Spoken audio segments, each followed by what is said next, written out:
ഇത്തവണത്തെ ശബരിമല തീർത്ഥാടന കാലത്തിന് ആരംഭം കുറിച്ച് ശബരിമല നട ഇന്ന് വൈകുന്നേരം തുറക്കും. തിരക്ക് കണക്കിലെടുത്ത് കൂടുതൽ സുരക്ഷാ സംവിധാനങ്ങൾ ഏർപ്പെടുത്തിയിട്ടുണ്ട്.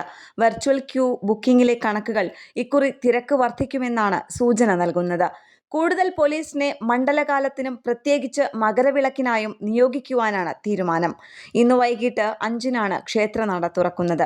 ഒരു ദിവസം 30,000 പേർക്ക് ദർശനം നടത്താം. ഡിസംബർ 2 വരെയുള്ളതിൽ നവംബർ 29 ഒഴികെ എല്ലാ ദിവസവും ബുക്കിംഗ് പൂർത്തിയായി. വെർച്വൽ ക്യൂ വഴി 70,000 പേർക്ക് ബുക്ക് ചെയ്യാം. പമ്പ, നിലയ്ക്കൽ, വണ്ടിപ്പെരിയാർ, ചെങ്ങന്നൂർ, എരുമേലി എന്നിവിടങ്ങളിലെ സ്പോട്ട് ബുക്കിംഗ് കേന്ദ്രങ്ങളിൽ 20,000 പേർക്ക് കൂടി ബുക്ക് ചെയ്യാം.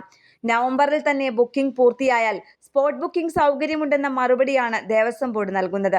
എന്തായാലും തിരക്ക് നിയന്ത്രണാതീതമാകാതിരിക്കാൻ മുൻകരുതൽ നടപടികളിൽ കൂടുതൽ ശ്രദ്ധ പുലർത്തുവാനുള്ള ജാഗ്രതയിലാണ് അധികൃതർ.